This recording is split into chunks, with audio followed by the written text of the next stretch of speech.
The third piece of that goal has to do with the CIP, and it doesn't have a number associated with it.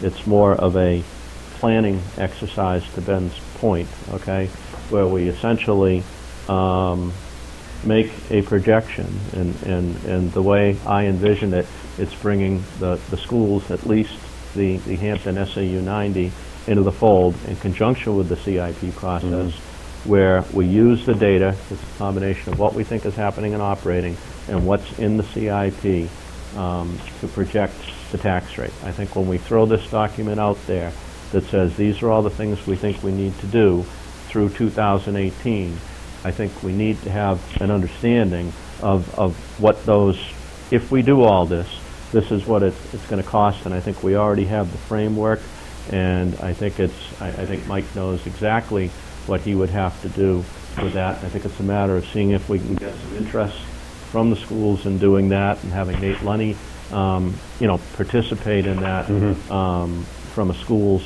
perspective. Just for what it's worth, when I did the projection on the impact of all the 2012 stuff into the tax rate and came up with the figure that I mentioned earlier, a 13% increase by 2016, I carried it a step further and I said, okay, now let me take all the items that are in the CIP that weren't in that 2012 warrant, add those in there and see what falls out by 2016, and what I got was a 21% increase as opposed to the 13%. My point is just strictly from a planning standpoint to bring that kind of forecasting, whether you call it part of the CIP or whether it's just plugging the CIP into a joint effort of the school business administrator and the finance director, is, I don't think it's particularly important.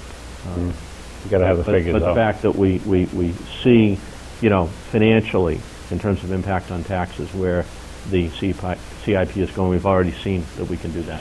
So.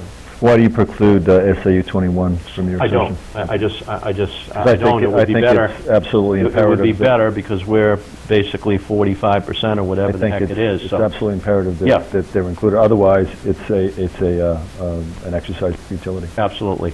I guess the reason I'm picking on SAU 90 first is just because I know they've got a representative to the CIP. To be honest with you, I'm not even sure if there's been a Winnicott representative to the CIP. There's not, but I thought that they provided information to it. Not that I've ever seen since I've been here. I think actually what took place, Ben, is there kind of wasn't anything in the plan, and then the only thing, there was the $500,000 for the track that kind of came out of the blue. But I'm going back to the auditorium. I thought that was somehow, but I've got that stuff. I can look. I've got last year's CIP, so absolutely not precluding that.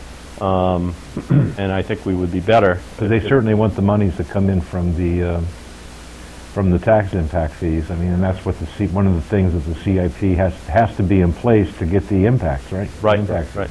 So I mean, they want the cake. They should perhaps gather some of the flour.